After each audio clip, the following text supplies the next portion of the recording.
Preparation अगर आप English medium में करना चाहते हैं then you are at the right place. Change the medium for UPSC is the name of the channel. Do subscribe this channel and share among all the Hindi medium aspirants, जिससे ज़्यादा से ज़्यादा जो Hindi medium के एस्पिरेंट्स हैं जो अपने medium को हिंदी मीडियम से इंग्लिश मीडियम में शिफ्ट करना चाहते हैं, जिससे कि उनके सिलेक्शन के चांसेस और ज़्यादा इनहेंस हो सकें और ज़्यादा इंक्रीज हो सकें।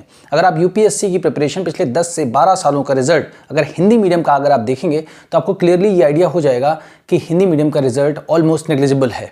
ठीक है ना, 2 लोग 4 लोग सिलेक्ट होते हैं। तो आप बहुत ही समझदारी से एनालाइज करिए, क्योंकि यूपीएससी की खुद की रिपोर्ट है कि कितना हिंदी मीडियम का रिजल्ट हो रहा है और कितना इंग्लिश मीडियम से लोग सिलेक्ट हो रहे हैं।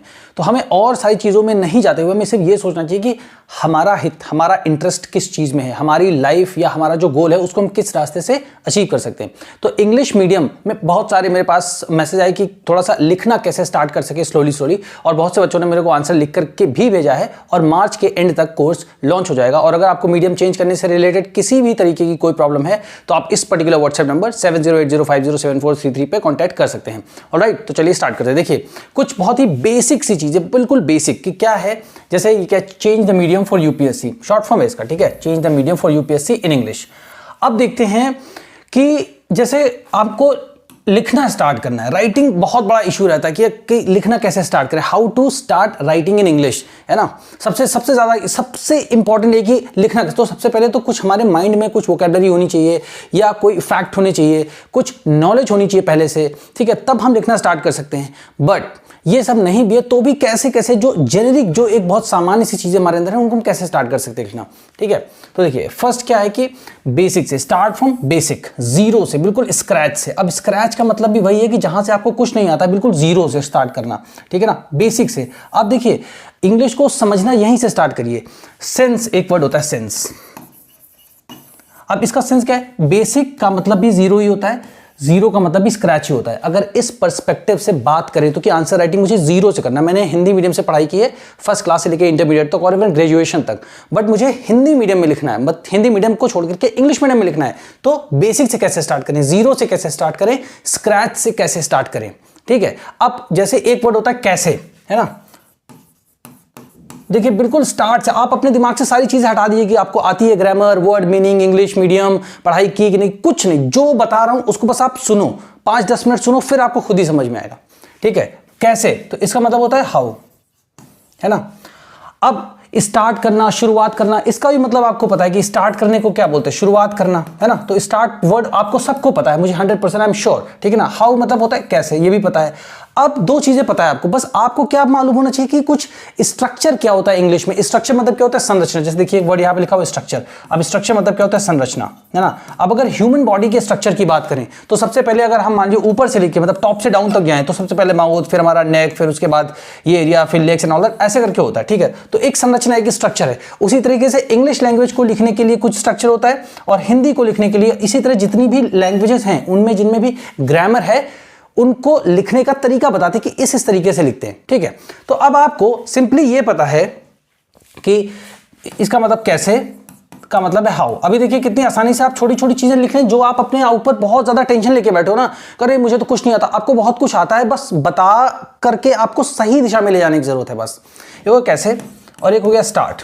ठीक है, इसका मतलब शुरुआत करना। अब अगर आप मेरे से पूछें कि कैसे स्टार्ट करें इंग्लिश में लिखना, है ना, इंग्लिश में लिखना, तो इंग्लिश भी वर्ड आपको आता है, जिसको नहीं आता होगा वो बताना। ये सारी चीजें हो सकता है कोई 1000 में से एक बच्चे को ना आता हो, ठीक है ना, बट आई एम श्योर कि सबको इतनी इंग्लिश तो जरूर आती है। ठीक है, अब देखिए आपको ये बताओ कि हाउ बोलते हैं, हाउ मतलब कैसे, स्टार्ट मतलब शुरू करना।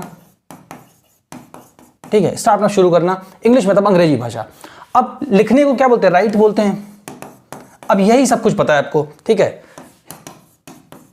बहुत से बच्चों की रिक्वेस्ट है कि बिल्कुल बेसिक से बताइए, एकदम जीरो से, कि जिसके नीचे कुछ भी ना हो और वहीं से शुरुआत होती हो। ठीक है, अब आपको सारे वर्ड पता है, अब इन सारे वर्ड को एक जगह लिख देते हैं। ठीक है, इंग्लिश लिख देते हैं,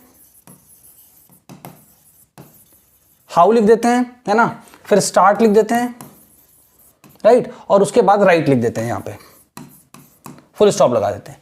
इंग्लिश हाउ स्टार्ट राइट। ठीक है, अगर आप इंग्लिश को सच में सीखना चाहते हो तो जितना आपको, अगर ये सारी चीजें आपको आती हैं, ठीक है, अगर आपको मेरे से ये क्वेश्चन पूछा, सर इंग्लिश में लिखना कैसे शुरू करें, ठीक है, इंग्लिश में लिखना कैसे शुरू करें, तो जैसे मान लिया आपने हिंदी में बोला, अंग्रेजी में लिखना कैसे शुरू करें, ऐसे करके आपको ये आप हिंदी बोल लेते हैं आराम से, ठीक है। अब आपको लगा कि ये चीज को इंग्लिश में पूछना है सर कि इंग्लिश में कैसे लिखना शुरू, इस सेंटेंस को इंग्लिश में कैसे बोलें, है ना। अब आप देखिए सबसे पहले ब्रेक डाउन कर लीजिए। इंग्लिश इसको बोलते हैं, अच्छा इसके लिए बोलते हैं, एक वर्ड होता है इन, लिखना को बोलते हैं राइट, हमने लिख लिया है, और कैसे हमने हाउ लिख लिया है, शुरू मतलब स्टार्ट करना, और करें, है ना। अब इसमें आपने ये सब लिख लिया तो समझ लीजिए कि आपने 90% काम कंप्लीट कर दिया। अब जैसे ही आपको थोड़ा सा स्ट्रक्चर बताया जाएगा वैसे आप चीजों को लिख लोगे। अब देखो इंग्लिश में स्ट्रक्चर क्या होता है और हिंदी में स्ट्रक्चर क्या होता है, डिफरेंस उसका समझते हैं, इससे चीजें आपके माइंड में क्लियर हो जाएंगी, आप कभी अटकोगे नहीं किसी चीज में, ठीक है। अब देखिए इंग्लिश का स्ट्रक्चर होता है एक, और एक हिंदी, क्यों हमको सिर्फ इन्हीं दो लैंग्वेजेस से मतलब है, ठीक है ना, क्योंकि हमको हिंदी से इंग्लिश में शिफ्ट करना है, ठीक। अब देखो इंग्लिश का जो स्ट्रक्चर है वो ये है, ये, ठीक है। अब इसको आपने बहुत जगह देखा हो, ऐसे लिखते हैं, सब्जेक्ट को SUB लिख देते हैं, फिर वर्ब को V लिख देते हैं, ऑब्जेक्ट को O लिख देते हैं, फिर अदर वर्ड्स मतलब इसके आगे जो भी कहानी वो लिख देते हैं, ऐसे लिखते हैं, ठीक है। फिर ये हमारा हिंदी का स्ट्रक्चर है, ये, ठीक है। सब्जेक्ट, इसमें भी देखो सब्जेक्ट सबसे पहले आता है, ठीक है। फिर क्या आता है, ऑब्जेक्ट आता है इसमें, तो O लिख देते हैं। फिर इसमें आती है वर्ब, है ना। फिर इसमें बस यही चीज आपको सबसे इंपॉर्टेंट समझना है, इससे आपकी स्टार्ट करने की जो एक दिक्कत है ना कि मैं कैसे स्टार्ट करूं लिखना, वो दिक्कत खत्म हो जाएगी, ठीक है। और फिर ये आपका अदर वर्ड्स, ठीक है ना। अदर वर्ड्स मतलब जैसे आपका डे हो गया, टाइम हो गया, प्लेस हो गया, कहां जाना है, कितने बजे जाना है, कितने बजे, वो सारी चीजों को अदर वर्ड्स में लिखते हैं, या कोई भी कहानी हो, ठीक है, आगे की। अब ये दोनों स्ट्रक्चर, अब इसमें देखिए क्या डिफरेंस आपको नजर आ रहा है। जैसे सब्जेक्ट यहां पे स्टार्ट, कोई भी सेंटेंस इंग्लिश का जब होगा तो सब्जेक्ट से ही स्टार्ट होगा, हिंदी का भी कोई सेंटेंस जो भी स्टार्ट होगा वो सब्जेक्ट से ही स्टार्ट होगा, तो मतलब ये दोनों तो कैंसिल आउट हो गए, इनको कॉमन ले लेते हैं, जैसे मैथमेटिक्स में होता थोड़ा, ठीक है, इनको हटा देते हैं यहां से। अब आगे का जो स्ट्रक्चर आता है उसमें देखिए इंग्लिश में सब्जेक्ट के तुरंत बाद आती है वर्ब। अब इसमें हेल्पिंग वर्ब एक चीज होती है और एक मेन वर्ब होती है ना, फिर ING ये सब होती है, बट आप समझो वर्ब होती है, ठीक है। तो इंग्लिश में सब्जेक्ट के तुरंत बाद वर्ब आती है, उसके बाद ऑब्जेक्ट आता है, बट हिंदी में सब्जेक्ट के तुरंत बाद ऑब्जेक्ट आता है, लास्ट में वर्ब आती है। अब इसका एग्जांपल कैसे समझूं, इसको एग्जांपल से अगर समझ लेंगे तो हमें समझ में आ जाएगा। जैसे मैं IAS हूं, मैं IAS हूं, है ना।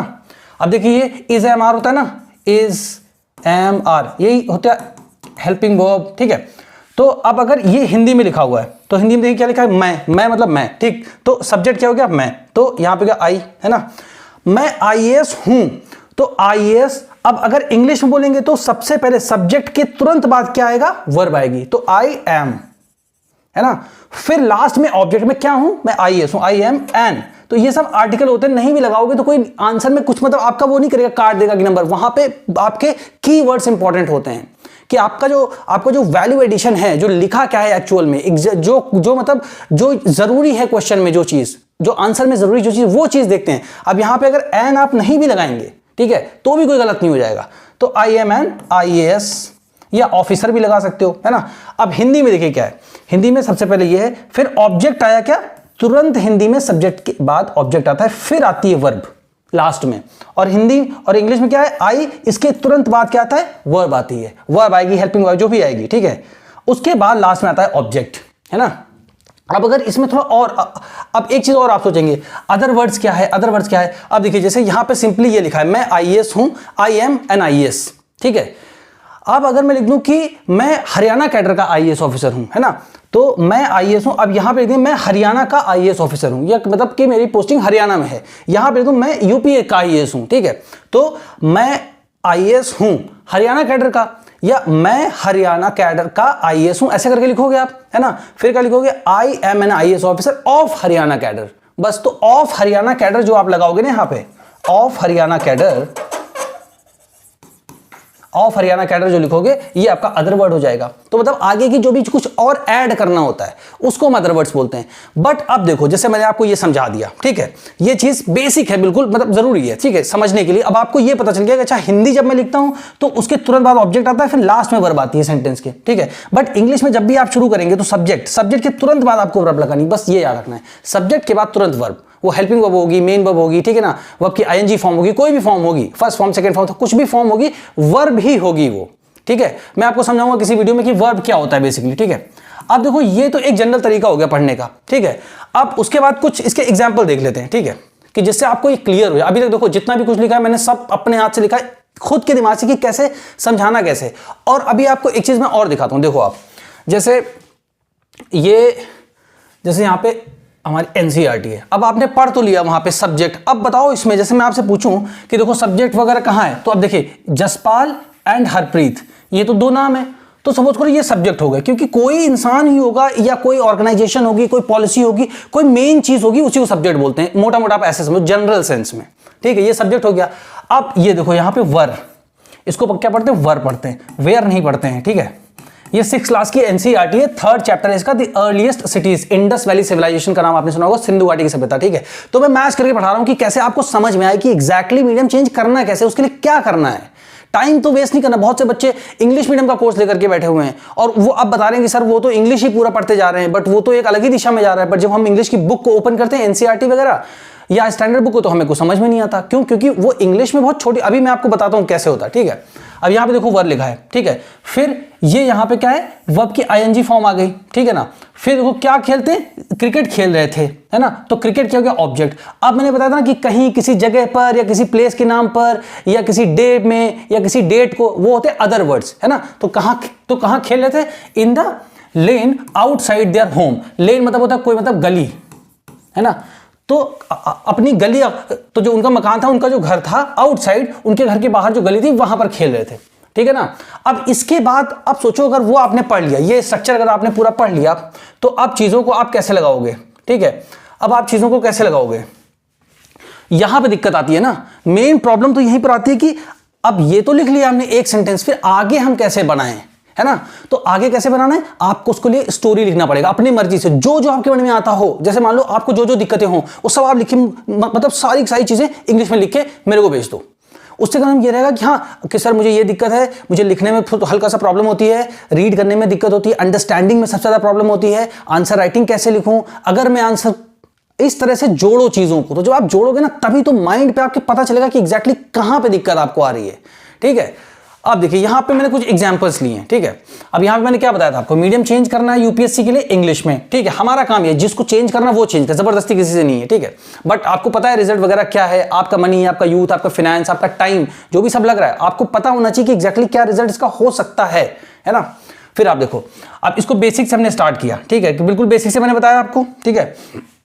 अब देखो जो बताया मैंने, सब्जेक्ट, वर्ब, ऑब्जेक्ट और अदर वर्ड। अब ये हिंदी वाला है, इसको हमें नहीं याद रखना है, ठीक है, ये हमको यूजफुल नहीं है यहाँ पे, ठीक है। हिंदी के हम सभी बहुत रिस्पेक्ट करते हैं, बट हमारा काम है कि सिलेक्शन लेना भाई। उसके बाद आप जो मर्जी इंग्लिश बोलो, हिंदी बोलो, उर्दू बोलो, अरबी बोलो, जो लैंग्वेज जिसको समझ में आए, उड़िया बोलो, बंगाली बोलो, मराठी बोलो, सबकी अपनी अपनी लैंग्वेज है, वही सभी बोलते हैं। बट क्या है, हमें सब एग्जाम पास करना, उसके लिए सीरियस होना पड़ेगा आपको, तभी आप एग्जाम निकाल पाओगे, है ना। और आपको रियलिटी भी पता होनी चाहिए कि रियलिटी मतलब सत्यता है क्या, ठीक है ना, कि क्या हो क्या रहा है एग्जाम में, किस मीडियम से सिलेक्शन हो रहा है। तो भाई अपना मीडियम चेंज कर लेते हैं, सेलेक्ट हो जाएंगे, ठीक है। अब देखो ये पहला सेंटेंस है। अब ये होमवर्क है, आप सब लोग खुद भी लिख के देखना, और जो जो आपको, तो बेसिकली ये हैबिट वाले सेंटेंसेस है, ठीक है ना। हैबिट इसमें बताई जा रही है, मतलब हैबिट के सेंटेंस। अब क्या होता है ना कि लोग ग्रामर में आपको बताएंगे सब कि हैबिचुअल सेंटेंस है। हैबिचुअल मतलब क्या होता है, आदत, है ना। मैं सुबह उठता हूं, मैं खाना खाता हूं, मैं ब्रश करता हूं, मैं चाय पीता हूं, मैं मार्केट जाता हूं, मैं जॉगिंग करता हूं, है ना, फिर मैं फ्रेंड के साथ वहां जाता हूं, कॉफी पे जाता हूं, मैं लाइब्रेरी जाता हूं, मैं ये बुक पढ़ता हूं, मैं वो बुक पढ़ता हूं, मैं ये बनना चाहता हूं, वो बनना चाहता हूं, मैं ये कुक करता हूं, वो करता हूं, ऐसे दुनिया भर की चीजें बताते हैं ना। बट वो सारी चीजें हमको सिर्फ एक आइडिया के लिए पता होनी चाहिए। अब उसके लिए हेडिंग डालते हैं हैबिचुअल सेंटेंसेस। अब रटो हैबिचुअल सेंटेंसेस, रटने से कोई फायदा नहीं ना, जो स्ट्रक्चर बताया उससे याद करो। अब देखो कैसे ये अप्लाई होता है यहाँ पे, ये देखो कैसे ये अप्लाई होगा। मैं पढ़ाई करता हूं, ठीक है, तो मैं क्या हो जाता है, आई, ठीक है। जिस बच्चे को ना पता वो लिख ले, मैं मतलब आई, ठीक है, मैं पढ़ाई करता हूं। अब बताइए इसमें अगली चीज क्या आएगी। अब इसमें जो है ना, आई स्टडी, बस। अब आप पूछेंगे कि बस इसमें इज एम आर कहां है, हूं कि कोई नहीं, ये भी सब बताऊंगा मैं आपको, ठीक है। लेकिन क्या है ना कि कुछ चीजों में स्टडी अपने आप में ही एक वर्ब है, समझ लो आप, ठीक है ना। उसमें पूरा मतलब स्टडी करता हूं, स्टडी करना पूरा का पूरा स्टडी में ही आ जाता है। तो इंग्लिश आपको एक चीज और ध्यान रखनी, हमेशा छोटी होगी। मतलब जैसे हिंदी के लिए आपको इतना लंबा सेंटेंस लिखना पड़ेगा, तो इंग्लिश का आपका इतने में ही काम हो जाएगा, या थोड़ा सा इतने में काम हो जाएगा, ऐसे होता है। इसीलिए जब आप मेंस में आंसर राइटिंग करते हो ना, तो हिंदी में आपको लिखना ज्यादा पड़ता है और इंग्लिश में कंपैरेटिवली कम लिखना पड़ता है, क्योंकि जो वर्ड्स होते हैं वो ज्यादा मीनिंग अपने आप में कन्वे कर देते हैं, ठीक है। क्योंकि इसका कुछ स्ट्रक्चर ही ऐसा, ग्रामर ही इसकी ऐसी है जो कि आपको इंग्लिश के स्ट्रक्चर को उस तरीके से बताती है। तो इसलिए भी फायदा है। तभी मेंस में सिलेक्शन आप देखो ना, सिर्फ अपने बारे में सोचो। अगर आपको सही लगती है मेरी बातें तो आप मेरी बात से अग्री करिए, अगर आपको नहीं लगता है आप बिल्कुल अग्री मत करिए। मैं उस चीज की भी रिस्पेक्ट करता हूं, आपकी जिस चीज में, बट आप रियलिटी को देखिए, है ना, कहां कहां पर फायदे हैं, हर कदम पे फायदे हैं, ठीक है ना। आप जैसे मान लो ऑप्शनल सब्जेक्ट लोगे, ठीक है ना, यूपीएससी में, अब मान लो 33, 34, 35 है सब्जेक्ट, ठीक है, मान लेते हैं 33 या 34 ऑप्शनल सब्जेक्ट है, I am not sure about 100%, है ना, बट इससे ऊपर ही है ना। अब मान लो उसमें आप क्या लोगे, हिंदी लिटरेचर लोगे केवल, मैक्सिमम आप ले लोगे ज्योग्राफी ले लोगे, नहीं ज्योग्राफी नहीं, आप इसके बाद हिस्ट्री लोगे, है ना। और कौन सा सब्जेक्ट लेते हैं, बहुत ज्यादा लोग ज्योग्राफी ले लेते हैं, है ना। 2 ही 3-4 सब्जेक्ट हैं मैक्सिमम आपके पास। बट आप सोचो यूपीएससी में कितने कितने टॉपर्स आ चुके पीएसआईआर से, political science and international relation, anthropology, है ना, मैथमेटिक्स, ऐसे ऐसे सब्जेक्ट हैं, बहुत सारे सब्जेक्ट हैं जो लोग लेते हैं, ठीक है ना। तो इसलिए आप सोचो कि जिस चीज में लिमिटेशंस ज्यादा है उसको छोड़ करके जहां ज्यादा ऑप्शन है मेरे पास, मतलब सेलेक्ट होने के चांसेस मेरे पास जहां ज्यादा हैं, उनमें मेरे को अपनी एनर्जी लगानी, अपना पैसा लगाना, अपना टाइम लगाना, जिससे मैं अपने फ्यूचर को बेहतर कर सकूं। उसके बाद का देखा जाएगा जो भी होगा, ठीक है। अब देखो, आई स्टडी, मैं पढ़ाई पूरी करता हूं। अब अगर यहां पे तो फुल स्टडी करता हूं, मैं पूरी पढ़ाई ही करता हूं, ठीक है, वो तो आप कुछ भी जोड़ सकते हो, बट ये एक बेसिक सी चीज है, मैं पढ़ाई करता हूं, ठीक है। अब मान लो आगे आते हैं, फिर क्या है, मैं आंसर राइटिंग करता हूं। अब क्या है, आई डू मतलब होता है करना, ठीक है। आई डू आंसर राइटिंग, यही चीज उठा के लिख दो, आई डू आंसर राइटिंग, हो गया, ठीक है। तो सबसे पहले क्या है कि मतलब डू मतलब क्या, करना, और क्या करता हूं, आंसर राइटिंग, तो वही ऑब्जेक्ट हो गया जिस चीज को कर रहे हैं, ठीक है ना। सब्जेक्ट और वर्ब मिलकर जो भी काम करते हैं वही ऑब्जेक्ट होता है। तो आप जो भी काम करेंगे उसका जो रिजल्ट निकल के आएगा वही ऑब्जेक्ट होगा। अब समझ में आया। अब इस ऑब्जेक्ट को अगर मैं आपको ग्रामेटिकल भाषा में समझाऊं ना, उसका कोई फायदा नहीं है। अब अगर आप इस छोटी सी बात को समझ गए कि सब्जेक्ट मतलब मैं, ठीक है ना, मैं बनाता हूं, मैं वीडियो बनाता हूं, मैं वीडियो बनाता हूं, अगर मैं ये लिखूं, देखो एग्जाम्पल के साथ जब चीजें समझ में आ जाती हैं तो फिर जैसे देखो आपको मैथमेटिक्स में सही से फॉर्मूला पता हो गया, ठीक है, तो जो उसके आगे की जो सब्सिक्वेंट स्टेप्स होते हैं वो क्या आप याद करते हो, मैथमेटिक्स कभी आप याद करते हो, या इंग्लिश की ग्रामर कभी आप याद करते हो, नहीं याद करते ना। तो जो हमारा मैथमेटिक्स का सिंपल है, एक बार फॉर्मूला याद कर लिया, समझ में आ गया, उसको ओपन किया, उसको सॉल्व किया, आंसर लेके आए, तो कोई भी क्वेश्चन हमें ये पता होगा, अच्छा यहां पे इस इक्वेशन को देख के हमें ये पता चलता है कि इसमें ये फॉर्मूला अप्लाई होगा, ठीक है ना। तो उस फॉर्मूले के हिसाब से आप ओपन करते चले जाते हो and at the end you get the answer, है ना। तो वैसे ही क्या है कि जो मैं एग्जांपल दे रहा हूं उसको समझो कि सब्जेक्ट क्या है, ऑब्जेक्ट क्या है, वर्ब क्या है, यही 3 चीजें इंग्लिश में मेन होती है, बस और कुछ नहीं, ठीक है। तो मैं जैसे मान लो मैं वीडियो बनाता हूं, मैं वीडियो बनाता हूं। अब जैसे बनाने की इंग्लिश क्या होती है, मेक। अब इसी तरह आप अपने लिए कि मैं आईएएस की तैयारी करता हूं, तो मैं करता हूं, आई डू व्हाट, आईएएस की प्रिपरेशन। तो जो आईएएस की प्रिपरेशन है वही तो आपका ऑब्जेक्ट है, क्योंकि आप और जो वर्ब है वो मिलके क्या काम कर रहे हैं, उसका क्या आउटकम आ रहा है, आईएएस की तैयारी। तो मैं वीडियो बनाता हूं, है ना, तो मैं के लिए आई हो जाएगा और आई के साथ आ जाएगा मेक, है ना। तो मैं बनाता हूं, आई मेक वीडियोस। अब देखो ये जो सब्जेक्ट है और ये जो वर्ब है, इन दोनों को मिला के क्या रिजल्ट निकल के आ रहा है, वीडियो बनाने का। तो मैं वीडियो बनाता हूं। ऐसे करके देखो, एक बार अभी आपको समझ में आएगा, फिर जब आप लिखना शुरू करोगे तो और समझ में आएगा, ठीक है ना। फिर जब मैं आपको यूपीएससी से रिलेटेड जो बुक्स पढ़ाऊंगा, एनसीईआरटी से आपको भी दिखाई थी ओपन करके, वो जब आप पढ़ोगे तो आपको और समझ में आएगा क्लैरिटी, तब आपकी स्पीड बढ़ जाएगी ऑटोमेटिक, तभी सीसैट वगैरह के आरसी वगैरह कर पाओगे आप। इसलिए मैं ये कहता हूं कि सबसे पहले एग्जाम को समझो, देखो प्रीवियस क्वेश्चन पेपर्स को देखो, जितने भी डाउट्स हो लिख के, आपको लगे क्या सिली डाउट में पूछ रहा हूं, हंसेंगे लोग, पूछो आप, तब जाके आप बेहतर हो। तब जब तक आप रियलिटी को ना देख लो किसी चीज की, तब तक उसमें मत उतरो, ठीक है। अब अगला सेंटेंस क्या होगा, मैं आंसर राइटिंग करता हूं, आई डू आंसर राइटिंग, ठीक है ना। मैं सुबह उठता हूं, अब उठने की क्या बोलते हैं, गेट अप या वेक अप, ठीक है। अब इसके पीछे ना 1000 इसकी वोकैबुलरी होंगी, हमें कोई लेना देना नहीं है। जनरल पब्लिक या यूपीएससी के इंटरव्यूअर जो हैं, जब वो आपका इंटरव्यू लेंगे, मेंस में अगर उठने बैठने की बात कहीं लिखनी है, ठीक है ना, तो उसके लिए ये गेटअप लिख दोगे या वेकअप लिख दोगे, सब उनको समझ में आ जाएगा बस। तो एक वर्ड के 100 वर्ड में नहीं गया, और कोई भी आरसी वगैरह में आएगा तो भी ऐसे ही वर्ड लिख करके आते हैं, ठीक है, कोई आसमान से। इसलिए ये मत सोचो कि इंग्लिश में कोई ऐसी मतलब चमत्कारिक चीज होगी जो कि शायद ही मैं कभी पढ़ पाऊं, ऐसा कुछ नहीं होता है, ठीक है। तो मैं सुबह उठता हूं तो क्या हो जाएगा, I get up in the morning. अब आप सोचोगे कि मैं सुबह में उठता हूं, मैं लिखा होना चाहिए, बहुत सी चीजें एक्सेप्शन होती हैं। तो यही चीजों जो स्मार्ट जो होता है ना बुद्धि, उसको ये होगा कि हर चीज को लेकर कुछ चीजों को अवॉइड भी करना होता है लाइफ में। जैसे मान लो कि आप रोड पे जा रहे हो, आपको किसी ने हाथ मार दिया, अब आपका कोई काम है, अब क्या आप उससे लड़ने लगोगे, तो समझना जो छोड़ेगा, छोटी सी बात है, हटाओ इसको, आगे बढ़ो। तो ये अप्रोच आपको रखना है। तभी जो बोलते हैं ना कि यूपीएससी में what you should study and what you should not study is most important, कि आपको क्या क्या नहीं पढ़ना है वो भी आपको ही जानना पड़ेगा। तो कहां पे लड़ाई झगड़ा नहीं करना है वो भी आपको डिसाइड करना पड़ेगा, यार ये चीज नहीं पढ़ना, तो इसलिए हर कुछ लेकर नहीं चलना है, ठीक है ना। तो यहां पे क्या हो गया, आई और फ्री हो गया, गेट अप, ये वर्ब हो गया, I get up in the morning, ठीक है, सिंपल। तो आपको मेन ये ध्यान रखना है आपको ये वर्ड भी नहीं आएंगे, ये तो मैं सिखा दूंगा, ठीक है। बस आपको याद क्या रखना है, मैं उठता हूं, आई गेट अप। अब सुबह उठता हूं, रात में उठता हूं, दिन में उठता हूं, दोपहर में उठता हूं, चांद पे उठता हूं, मार्स पे उठता हूं, समुद्र में उठता हूं, कहीं भी उठता हूं, ठीक है। वो चीज आप आगे लिख दोगे, बस सिंपल, ठीक है। अगला देखते हैं। अब आपको ये लग रहा होगा ये सेंटेंस लंबा है, अभी देखो, मैं इंग्लिश मीडियम में यूपीएससी की तैयारी करता हूं, ठीक है, ऐसे मैं इंग्लिश मीडियम में यूपीएससी की तैयारी करता हूं। अब आप लोग जल्दी से सोचो क्या है, तो सबसे पहले क्या लिखना, मैं, है ना, आई। अब क्या करता हूं मैं यूपीएससी, तो वो तो ऑब्जेक्ट हो जाएगा, तो आई डू, है ना। अब आगे क्या होगा, आई क्या होगा, I do preparation of UPSC. अब किस में करता हूं, इंग्लिश मीडियम में करता हूं, तो इन इंग्लिश मीडियम, सिंपल।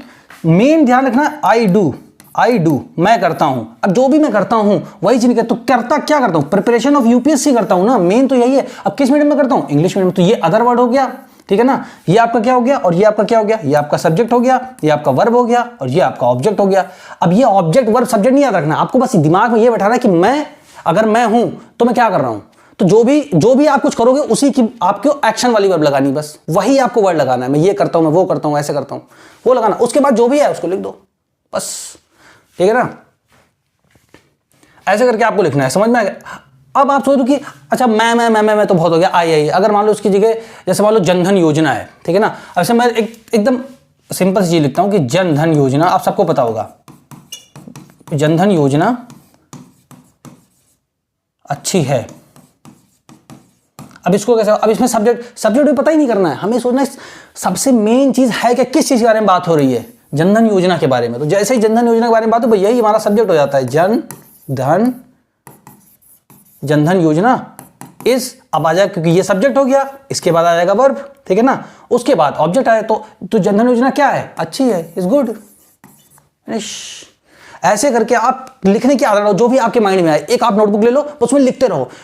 आप 1000 सेंटेंस बना लोगे ना, मतलब मैं आपको लिख के दे सकता हूं, जबरदस्त इंग्लिश हो जाएगी आपकी, सारी बुक को पढ़ पाओगे आप, ठीक है। क्योंकि इसके बाद और भी चीज मैं आपको बताऊंगा, ठीक है, ठीक। अब ये हो गया, अब और देख लेते हैं क्या है। मैं न्यूज़पेपर पढ़ता हूं, मैं न्यूज़पेपर पढ़ता हूं, तो क्या हो जाएगा, आई, या यहां पे किसी का नाम है, जैसे मान लो जॉन, ठीक है, या अविनाश, या मान लो शिखा, है ना, या मान लो आबिद, कोई भी नाम XYZ, ठीक है। मैं न्यूज़पेपर पढ़ता हूं, या पढ़ते भी लिखा हो अगर, तो ये जेंडर न्यूट्रल होती है इंग्लिश, है ना। इसमें आपको मतलब उसके लिए कोई अलग से नहीं लगाना पड़ता कि लड़की के लिए लड़के के लिए, ठीक है। मैं न्यूज़पेपर पढ़ता हूं तो आई, अब उसके बाद क्या करता हूं, पढ़ता हूं तो आई रीड। अब क्या है, न्यूज़पेपर, बस न्यूज़पेपर आ गया, आई रीड न्यूज़पेपर। अब अगर इसमें लिख दूं कि मैं द हिंदू न्यूज़पेपर पढ़ता हूं, तो I read the Hindu newspaper लिख दो, ऐसे करना है।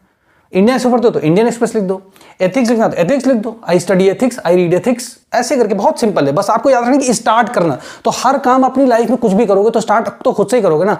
अगर आपसे पूछेंगे मान लीजिए इंटरव्यू में कि आप बताइए जनधन योजना जो है इतने साल हो गए हैं, या डिमोनेटाइजेशन को जो है मतलब 2016 में हुआ था, तो आपकी क्या राय है, उससे क्या फायदे हुए, क्या नुकसान हुए हमारी इकोनॉमी को, है ना।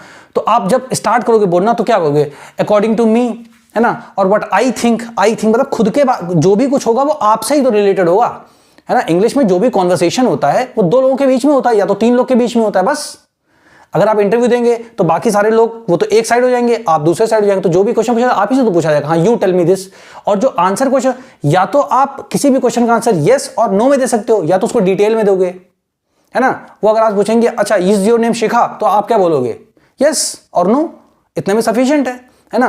फिर बोलेंगे शिखा अपने बारे में बताइए कुछ, तो डिटेल में आप बताओगे ना अपने बारे में, my name is this, my father mother name is this, मैं वहां बिलोंग करती हूँ, मैंने ये पढ़ाई की है, ये मेरा गोल है, ये मेरा ये अटेम्प्ट था, ऐसे करके बताओगे। तो इसी तरह से होते हैं, बहुत ज्यादा टफ नहीं है, बट स्टेप बाय स्टेप आप फॉलो करते हो बहुत जल्दी आपको आ जाएगा, ठीक है। अब नेक्स्ट देखते हैं, मैं द हिंदू न्यूज़पेपर पढ़ता हूँ, इसकी इंग्लिश आप मुझे बनाएंगे, ठीक है, आप मुझे बताएंगे, लिख करके बताएंगे कमेंट में, या आप लिख के बताओ, ठीक है ना, जो व्हाट्सएप नंबर दिया मैंने आपको ये वाला 7080507433, ठीक है।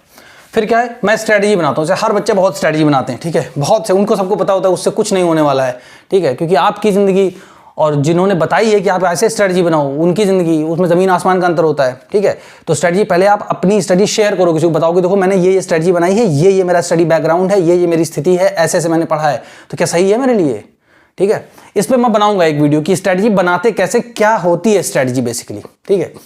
मैं स्ट्रेटजी बनाता हूँ तो देखिए बनाने की इंग्लिश क्या होती है, मेक, और आई तो आपको पता ही है, तो आई मेक स्ट्रेटजी, बस सिंपल। अब हूं का इसमें कोई चीज नहीं आएगा, इसका मतलब ये आई मेक स्ट्रेटजी, बहुत सारी स्ट्रेटजी बनाता हूं, आई मेक स्ट्रेटजीज, SAIS लगा दो उसमें बस। फिर क्या, मैं वीडियो देखता हूं, मान लो आप ये वीडियो देख रहे हो, आपसे कोई पूछे क्या कर रहे हो, मैं वीडियो देख रहा हूं मान लो, तो रहा हूं बोल दोगे आप, है ना। तो जो वर्ब है अभी बताता हूं कैसे, मैं वीडियो देखता हूं या देखती हूं, ठीक है, तो आई, फिर देखने की क्या होती, वॉच, और फिर उसके बाद आएगा वीडियो। अब अगर मैं देख रहा हूं, मतलब अभी लगातार वो काम चल रहा है, तो वॉचिंग में ING लगा देंगे बस, आई, और यहां पे आई एम वॉचिंग वीडियो। बहुत सिंपल है, टफ नहीं है, ठीक है, बट स्लो मैं आपको बता रहा हूं कि हाँ कैसे होता है। फिर क्या है, मैं एथिक्स पढ़ाता हूं, ठीक है, मान लो मैं आपको एथिक्स पढ़ाता हूं, तो क्या बोलूंगा मैं, आई टीच, ठीक है ना, तो हो गया टीच, है ना, पढ़ाता हूं, उसके बाद एथिक्स लिख दो, सिंपल, ठीक। फिर क्या, मैं GS 1 पढ़ता हूं, आप मान लो GS 1 पढ़ रहे हो, तो अपने आप से क्या बोलोगे, I study GS 1, finish, done, ठीक है। फिर क्या है, मैं लाइब्रेरी जाता हूं, तो आई गो टू लाइब्रेरी, ठीक, तो आई और फिर उसके बाद वर्ब, उसके बाद जो भी चीज़ है वो लगा दो, ये ऑब्जेक्ट है, ठीक है। मैं नोट्स बनाता हूं, फिर क्या होगा, आई, तो बनाने की क्या होती है, make, I make notes, simple, ठीक। फिर क्या है, मैं IAS बनना चाहता हूं, ठीक है। अब क्या है, आई वॉन्ट टू बिकम, क्या बनना चाहता हूं, IAS बनना चाहता हूं, सिंपल सेंटेंस मतलब। और आपको जो भी सेंटेंसेस आते हैं, आपको ऐसा लग रहा है ये मैं कैसे हूं, तो ये मत सोचो कि पहले उसका स्ट्रक्चर सीख लूं, सारी दुनिया सीख लूं तब मैं लिखूं, नहीं, आप पहले लिखना स्टार्ट करो। जैसे मैंने एकदम स्टार्टिंग बताया था वीडियो में आपको कि हाँ आपको कैसे इंग्लिश बोलना है, तो उसमें कैसे इंग्लिश स्पीक, राइट, हाउ, ऐसे लिख लो, फिर आपको खुद ही लगेगा नहीं नहीं ये तो मतलब सही नहीं है। तब जब आप सही करोगे ना, तब आपकी कॉन्फिडेंस आएगा, वैसे ही करना है, ठीक है। फिर क्या है, मैं IPS बनना चाहती हूं, इसका आप बताओगे मुझे, ठीक है। फिर मैं इंग्लिश बोलना चाहता हूं, तो कैसे होगा, I want to speak in English, simple, ठीक है। मैं इंग्लिश सीखना चाहता हूं, तो सीखना की मैं आपको बता रहा हूं, आप लिख के भेजना मेरे को व्हाट्सएप पे, ठीक है ना, आई वॉन्ट टू लर्न, ठीक है। फिर क्या है, मैं एंशिएंट हिस्ट्री पढ़ना चाहता हूं, अब बताओ कैसे हो गए, एंशिएंट हिस्ट्री पढ़ना चाहता हूं, सब आपको पता है, ठीक है ना। वांट टू इसका होता है मतलब चाहना के लिए, वांट, ठीक है। फिर नेक्स्ट, मैं इंग्लिश में लिखना चाहता हूं, ये भी आप बता सकते हो मेरे को। देखो थोड़ी सी चीज़ों को समझने के बाद आपको कितने सेंटेंसेस लिखने के लिए आ सकते हैं, ठीक है। फिर क्या है, मैं 6th क्लास की NCERT बुक पढ़ना चाहता हूं, ये सेंटेंस है। आपको लग रहा होगा बहुत लंबा है, बट इसको कैसे ब्रेकडाउन करना है, तो आई सबसे पहले मैं, अब क्या करना है, पढ़ना चाहता हूं, तो मैं ये पढ़ना चाहता हूं, तो आई वॉन्ट टू स्टडी, मैं पढ़ना चाहता हूं। अब क्या पढ़ना चाहता हूं, 6th क्लास की NCERT book, I want to study 6th class NCERT book, ऐसे लिख दो आप उठा के पूरा। इस तरह, इतना सिंपल होता है, बहुत टफ नहीं होता है, बट आपको सोचने का तरीका थोड़ा चेंज करना पड़ेगा, ठीक है। फिर क्या है, मैं सुबह 5 बजे उठना चाहता हूं, आप मेरे को आराम से बता सकते हो, मैंने बताया ना आपको, गेट अप, है ना, और वॉन्ट टू, बस ये 2 चीज़ें लगाओ, और उसके बाद सब्जेक्ट आपका, फिर आपकी वर्ब, और उसके बाद ऑब्जेक्ट, या फिर, है ना, और फिर अदर वर्ड्स में मतलब कितने टाइम पे, कितने बजे, किस प्लेस पे, ये सारी चीज़ें आ जाती हैं, ठीक। मैं एक्सरसाइज करना चाहता हूँ, इसके लिए क्या होगा, सबसे पहले आई, है ना, फिर वॉन्ट टू एक्सरसाइज, सिंपल, आ रहा है समझ में, ठीक है।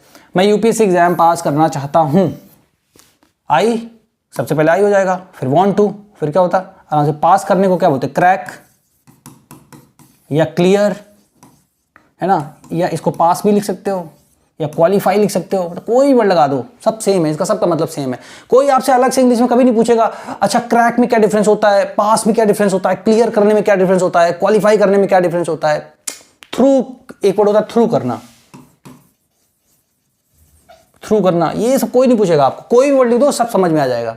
ठीक है, मैं आईएएस अधिकारी बनना चाहता हूँ, इसका आप मेरे को बताओगे लिख के क्या है, बहुत ईजी है, ये सारी चीज़ें लिखो आप। ठीक है, मैं बेसिक से एनसीईआरटी पढ़ना चाहता हूँ, तो क्या होगा, आई पढ़ना चाहता हूँ, हर बार लिखा है वांट टू स्टडी एनसीईआरटी, अब से के लिए होता है फ्रॉम बेसिक से स्टार्ट करना चाहता हूँ।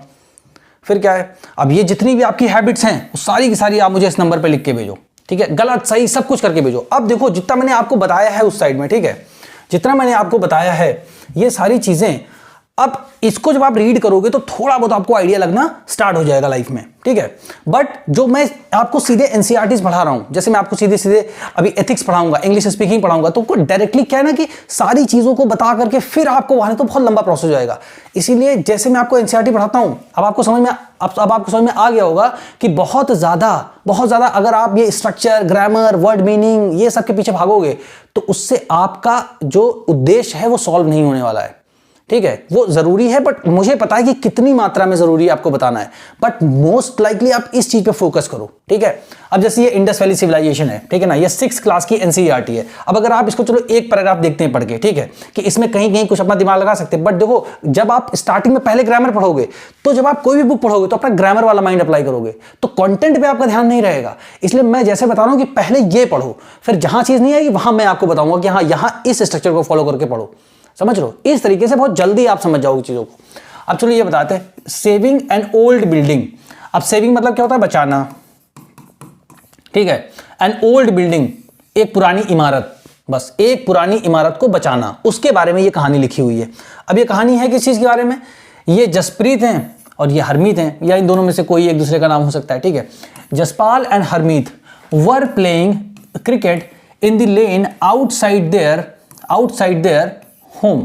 ओके, अपने घर के मतलब यहाँ पे ये जो लेन है, लेन मतलब होता है गली, है ना, जैसे आप सबके घर बने होते हैं ऐसे ऐसे ना, उसके सामने रोड नहीं होती है, फिर इधर भी घर बने होते हैं, तो इसको बोलते हैं लेन। ठीक है, अब ऐसे जब आप वर्ड की मीनिंग्स को समझोगे तो आपको दिमाग में छप जाएगी, वो आपको रटना नहीं पड़ेगा अलग से, क्योंकि इमेजिन यहाँ पे सामने सामने कर रहे हो ना, पता है कि अच्छा कहाँ खेल रहे थे, क्या कर रहे थे, किस चीज से रिलेटेड है। तो जब ऐसे वगैरह देखो, यूपीएससी की प्रिपरेशन एक दिन की नहीं है। अब आप अगर अपनी ये मत सोचो कि यार एक ही दिन में सब कुछ कर लेना है, लंबी प्रिपरेशन है, थोड़ा सा 1 महीने तो टाइम दो, सोचो कि 1 महीने में लगा रहा हूँ, मेहनत कर रहा हूं, मैं मेहनत करते जाओ, उसका रिजल्ट पक्का निकल के आएगा। बट आप मन में सोच के रखो कि ऐसे करना है मुझे।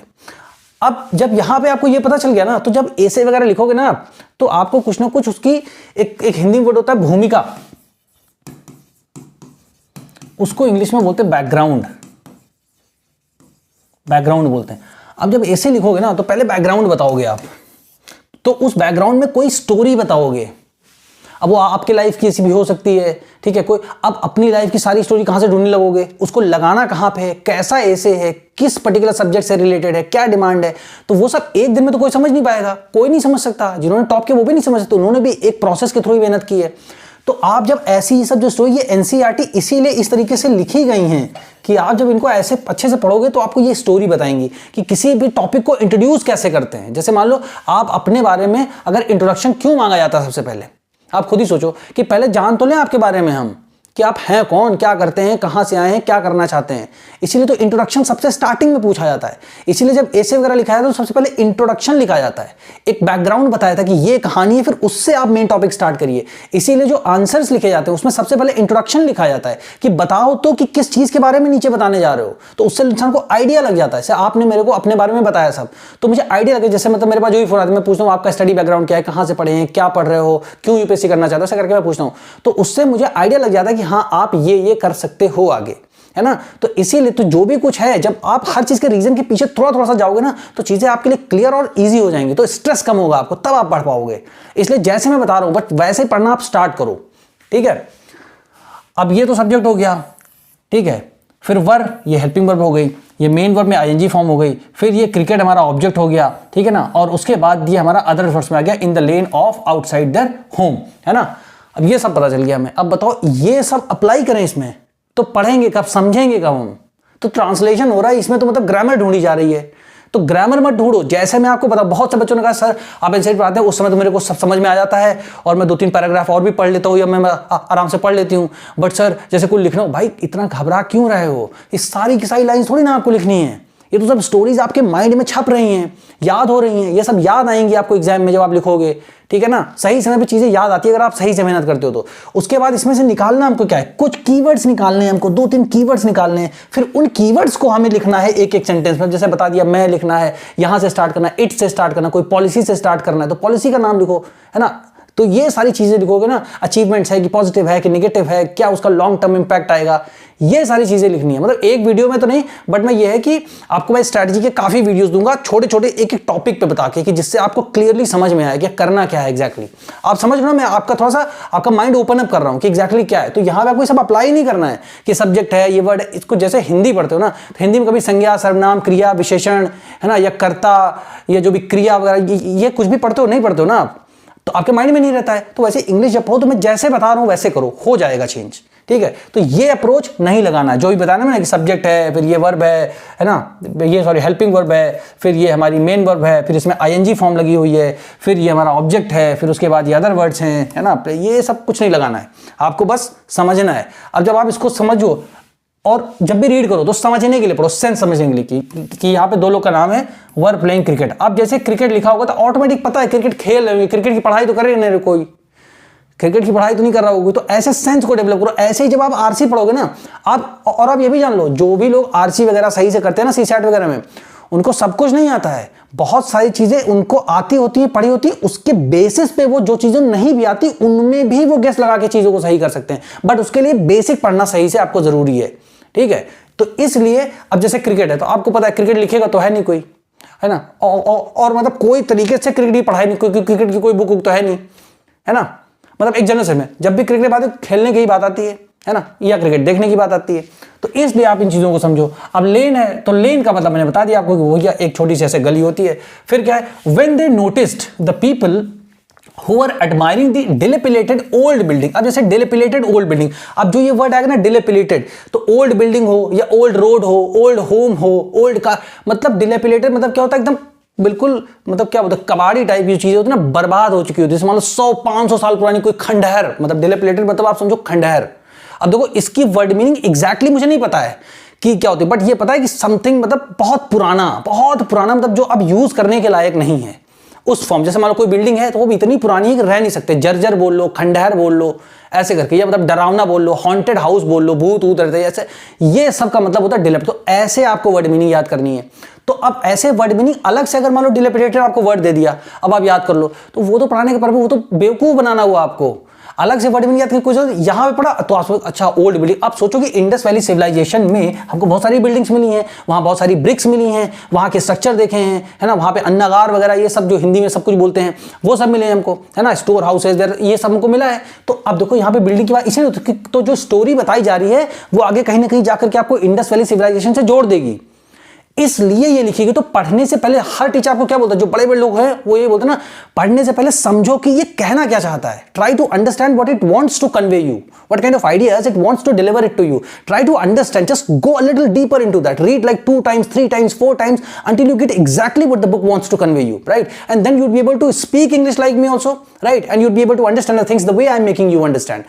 So believe me and read the way I'm asking you to read every single day, and just like you know feel करो यार, कॉन्फिडेंट क्यों डरे हुए हो, क्या करना है, इतना किस चीज का डर है। बहुत से बच्चों में ऐसा, मैं आपको कहीं बताऊंगा, ठीक है, अलग से उसको वीडियो बना के बताऊंगा, मतलब 1,90,000 रुपए फीस दे चुके हैं, 1,90,000, मतलब छोटा मोटा अमाउंट नहीं होता है। अगर आप 18, 19, 20 साल के हो और आप खुद से मतलब खुद से आपकी अर्निंग नहीं है और आप मतलब इंग्लिश मीडियम की कोचिंग ले रहे हो या हिंदी मीडियम की घर में ऑनलाइन पढ़े, मतलब 2-2 लाख रुपए, और आप क्या कर रहे हो, वो जो टीचर बता रहे वही कर रहे हो। भाई ऑब्वियसली करोगे ही करोगे, बट आप खुद भी कुछ नहीं पढ़ते हो, तो सोचो आप क्या कर रहे हो, अपना हाथ और ये कुल्हाड़ी यही कर रहे हो। तो समझो आप अपने आप को, सही डिसीजन लो। अब इससे ज्यादा प्रैक्टिकल टाइम नहीं आएगा वर्ड में, ठीक है। तो इस तरीके से पढ़ना है। अब यहां भी इसका मतलब क्या बता दिया, अब इसको लिखने की जरूरत नहीं है, अब आप इसको सीधे इंडस वैली सिविलाइजेशन से जोड़ो, क्योंकि आपको ना यूपीएससी एग्जाम देना है, दुनिया भर के सारे एग्जाम थोड़ी ना क्लियर कर रहे हैं, ठीक है। अब क्या व्हेन मतलब व्हेन मतलब होता है जब, when they notice, अब दे मतलब होता है वे लोग, है ना, when they noticed the people मतलब कुछ लोग, जैसे मान लो ये एक बिल्डिंग है ऐसे करके, है ना, ऐसे करके ये मान लो एक बिल्डिंग है, ठीक है ना। अब when they noticed, अब नोटिस, जैसे मान लो आप रास्ते से जा रहे हो और एक मान लो कोई बिल्डिंग है बहुत जर्जर स्थिति में है, तो आपने उसको देखा, तो सी मतलब भी देखना होता है, वॉच मतलब भी देखना होता है, एक मतलब जनरल सेंस में, है ना। और आपने नोटिस किया तो आपकी नजर पड़ गई, है ना। तो बस यही मतलब है नोटिस करना, मतलब देख रहे कि यार क्या है, तो नोटिस करना, थोड़ा सा गौर से देखना। तो नोटिस किया उन लोगों ने कि यार ये जो बिल्डिंग है, मतलब एडमायर कर रहे थे उसको, उसकी प्रशंसा कर रहे थे कि ये जो मतलब ओल्ड डिलेपिलेटेड जो बिल्डिंग है, that the children called the haunted house. तो जिसको बच्चे क्या बुलाते थे, हॉन्टेड हाउस, मतलब बहुत ही डरावना भूत टाइप का, मतलब यार इसमें भूत है। तो छोटे बच्चे होते हैं ना, बोलते भूत ऊत रहते होंगे ऐसे करके। तो अब आप इसका सेंस समझ गए ना। तो यहां पे बेसिकली हमको समझना है कि इस पैराग्राफ से हमें क्या समझना है। इस पैराग्राफ से आपको बच्चों ये समझना है कि बिल्डिंग की बात हो रही है, बस कुछ ऐसे जर्जर सी इमारत है उसकी बात हो रही है, कुछ लोग उसकी तारीफ कर रहे हैं, तो कुछ ना कुछ तो उसमें होगा जिसकी तारीफ कर रहे होंगे। भाई ये समझना है, हमें किसी का नाम नहीं याद रखना, हमें क्रिकेट नहीं याद रखना, हमें घर के बाहर की गली नहीं याद रखनी, हमें लोग नोटिस करें उसकी याद नहीं रखनी, हमें बात रखनी कि यहाँ पे। तो ऐसे नोट्स बनते हैं कि अब इसमें अगर मान लो आपको बनाने हो तो भाई डिलेपिलेटेड हाउस, अब अगर ये नोट्स आप बना के ले जाओगे कहीं और आपको बोलना होगा स्टेज पे या आपको लिखना होगा, तो डिलेपिलेटेड हाउस या डिलेपिलेटेड ओल्ड बिल्डिंग, ठीक है, उसको आप याद रखो तो ऑटोमेटिक आपको पूरी स्टोरी याद आ जाएगी। अच्छा वहां पे बच्चे खेल रहे थे, उन्होंने देखा था और कुछ लोग उसी मतलब बहुत ज्यादा वो कर रहे थे, तारीफ करते, एडमायर कर रहे थे, प्रशंसा कर रहे थे, अप्रिशिएट कर रहे थे, तो आपके माइंड में याद आ जाएंगी चीजें, है ना। तो ऐसे बनाते। बट इसमें आपसे कोई नोट्स नहीं बनाना, आपको एक भी सेकंड कुछ नहीं लिखना है, ठीक है। अब आगे देखते हैं क्या है। Look at the architecture. अब आप लोग मान लो कहीं जाते हो तो अरे भाई क्या बिल्डिंग है यार, क्या बिल्डिंग है, देख तो क्या बिल्डिंग है, वो वाला सेंस यहाँ पे। लुक एट द आर्किटेक्चर मतलब क्या तरीके से आर्किटेक्चर, मतलब ये होता है कि जैसे ये ऐसे बना है, फिर ये बना है, फिर ये बना है, फिर ये बना है, फिर ऐसे करके ये बना है, फिर यूं बना है, फिर यहाँ पे कुछ ऐसे करके विंडोज बनी हुई हैं, उसके ऊपर कुछ ऐसे ऐसे ऐसे ऐसे यूं करके कार्विंग्स हैं, ठीक है ना, इधर भी कार्विंग्स हैं, ये बड़ा सा गेट लगा हुआ है, ये सब आर्किटेक्चर में आता है बेसिकली, ठीक है ना। ऐसे करके यहाँ पे स्टेयर केसेस हैं, ये यही सब मतलब, है ना। तो ये सब जितनी कलाकारी तो आर्किटेक्चर बोलते हैं उसको, ठीक है। तो लुक एट, मैं मतलब आपको इसलिए बताऊं ना, बहुत लोड लेने की जरूरत नहीं है, बस पढ़ने की जरूरत है, मेहनत करने की जरूरत है। तब इंजॉय करो चीज़ों को, तभी आएंगे। आप अपने अंदर एक चीज़ नोटिस करो, जो काम आपका खुद करने का मन होता है वो काम फटाफट कर ले, तो चाहे जितनी एडवर्स कंडीशन, चाहे इतनी खराब स्थिति हो, है ना। और जो बहुत अच्छा भी काम होता है आपका मन तो नहीं करते हो ना, तो इसलिए खुश रहो, पढ़ते समय खुश रहो, सोचो चीज़ों को, जब समझ में आएंगे तभी पढ़ पाओगे। तो ऐसे बोले कि look at the architecture said one of the main. अब वन ऑफ द मैन, तो यहां पे क्या है, MEN जो लिखा है ना, इसका मतलब प्लूरल है ये। जहां पर MEN लिखा हो वहां मतलब एक से ज्यादा आदमी, और MAN लिखा हो तो उसको पढ़ते हैं मैन, और इसको पढ़ते हैं मैन। अब देखो मैन लिखा है ना, तो एक से ज्यादा। अब यहां क्या लिखा है, सेड मतलब कहा। One of the man, one of the man मतलब बहुत सारे मैन हैं, उनमें से एक आदमी ने कहा कि लुक एट द आर्किटेक्चर। यार बिल्डिंग, जैसे मान लो 8-10 लोग यहाँ पे खड़े हैं और वहां पे हम कोई बिल्डिंग देख रहे हैं, यार लुक एट द आर्किटेक्चर, क्या जबरदस्त बिल्डिंग है यार, क्या खास बिल्डिंग, क्या इस पे कुछ भी ऐड कर दो इसमें, मतलब सेंस समझो आप इस चीज का, तो समझ में आ गया आपको, ठीक है। फिर क्या है, have you seen the fine wood carving. अब हैव यू सीन का मतलब क्या तुमने देखा है, हैव यू सीन। अच्छा मैं तुमसे have you seen the fine wood carving, मतलब मैं आपका जो माइंड है, जो आपका ध्यान है, वो आकर्षित करना चाहता हूं किस पर, कि यार फाइन वुड कार्विंग मतलब लकड़ी के ऊपर जो नक्काशी की गई ना, जो डिजाइन बनाई, भाई तुमने कभी देखा है क्या ऐसी। इस तरीके से बोलना होता है, इस तरीके से समझना होता है चीजों को। तो ये यहां पे सेंस है, have you seen the fine wood carving, have you seen the fine wood carving, have you seen the, मतलब इस तरह बोलते हैं। अब आप बोलोगे have you seen the fine would, उसमें कोई फीलिंग ही नहीं है, आपको समझ में ही नहीं आया इसका मतलब क्या है। Have you seen the fine wood carving on to this particular building, तो आ लगेगा हाँ यार क्या गजब की चीज देखी, आज तक देखी ही नहीं मैं पहले, ये इसका सेंस हुआ। अब इसको बारे में क्या है, asked one of the women, इसको पढ़ेंगे विमेन। अब यहां पे ई लिखा है ना, तो इसका मतलब एक से ज्यादा महिलाएं, तो इसका मतलब ये वर्ड क्या हो गया, प्लूरल। अब ऐसे मैं आपको जानकारी देता रहूंगा, यही सारी जितनी जरूरी आपको है जान के वो मिलती रहेगी, क्योंकि अल्टीमेटली आना तो इन बुक से है, आएगा तो नोट से ही, ग्रामर की बुक से तो आएगा नहीं, है ना। जो आएगा वो अप्लाइड, वो मेरा काम है आपको समझाना, वो आपको ग्रामर नहीं पढ़ने की जरूरत है, ठीक है। अब क्या है, यहां पे बोला सेड, यहां बोला आस्क्ड। आस्क मतलब पूछा, मतलब एक महिला ने पूछा कि क्या तुमने कभी देखा है यहाँ पे इतनी जबरदस्त वुड कार्विंग। देखिए कार्विंग मतलब नक्काशी करना, ऐसे बढ़िया बढ़िया से वो ना डिजाइन बनाना, तो क्या कभी देखा है, नहीं देखा होगा। ऐसे ही बोलते ना, भाई देखा होगा, अरे नहीं यार मैंने भी देखा, ऐसे ही बोलते ना लोग। तो ये यहां तक का मतलब हो गया। अब इसमें आपको क्या समझा, बिल्डिंग के बारे में खासियत बताई जा रही है कि भाई जो बिल्डिंग है ओल्ड तो है, मतलब बिल्कुल डिलेपिलेटेड बिल्डिंग है, बट भाई वुड कार्विंग बहुत जबरदस्त। तो इसमें नोट्स क्या बनाओगे, ये हो गया आपका डिलेपिलेटेड ओल्ड बिल्डिंग और फाइन वुड कार्विंग के बारे में ही तो बात की जा रही है। और जो फाइन वुड कार्विंग काहे में आएगी, आर्किटेक्चर के अंदर ही तो आएगी। तो ये 3 वर्ड की वर्ड है, अगर इसमें से नोट्स बनाने के लिए बोला जाए तो, अदरवाइज समझना है सिर्फ आपको बस, ठीक है, क्योंकि इंट्रोडक्शन है ये आपका, ठीक है। अब क्या बताएं, वी मस्ट। अब यहां पे मस्ट का मतलब हो जाएगा चाहिए। अब ये मान लो आप इंग्लिश मीडियम के स्टूडेंट नहीं हो तो आपको नहीं पता होगा, बस सिंपल हमें क्या करना है, we must write to the minister. अब यहाँ पे we must write to the minister, अब इसका मतलब खुद ही आप आगे समझो कहानी क्या होने का। अच्छा यार इतनी अच्छी बिल्डिंग है, हम लोग मिनिस्टर को लिखते हैं कि यार इसको मतलब अच्छे से रख रखाव किया जाए, इसको बचाया जाए, ये हेरिटेज बनेगी, विरासत होगी हमारी से, वही लिखा है we must write to the minister so that मतलब होता है ताकि। ये वर्ड बहुत बार आएगा, मतलब इंग्लिश बोलने में लिखने में इसको आप रट लो एकदम, सो दैट ताकि ताकि ताकि, ठीक है ना। अब इसका मतलब क्या होगा ताकि का, सुनो, we must write to the minister so that, हमको मिनिस्टर को लिखना चाहिए जिससे कि भी इसका मतलब होगा या ताकि, जिससे कि, या इसको आप बोल सकते हो परिणाम स्वरूप भी, है ना। परिणाम स्वरूप क्या होगा, जब आप जब मिनिस्टर को लिखो तो क्या होगा, she makes arrangements to repair and preserve this beautiful house. अब इसको कोई बिल्डिंग बोलेगा, कोई हाउस बोलेगा, सबकी अपनी अपनी सोच है ना, सबकी अपनी अपनी सोच है ना। जैसे मान लो कुछ लोग भगवान को देखते हैं कि भगवान निराकार हैं, ठीक है, तो उनके लिए भगवान हर जगह कण कण में, कुछ बोलते नहीं भगवान मूर्ति के अंदर है, तो जब तक वो मूर्ति के दर्शन नहीं करे तब तक उनको फीलिंग नहीं आती है, बट है तो भगवान के बारे में ही बात की जा रही है ना। तो कोई चाहे भगवान को बोले वो निराकार है, कोई बोले उनका आकार है मूर्ति में, ठीक है, तो वही है। तो कुछ लोग इसको चाहे वो बिल्डिंग बोलेंगे या कोई उसको ब्यूटीफुल हाउस बोलेंगे, ऐसे बोल सकते हैं, है ना।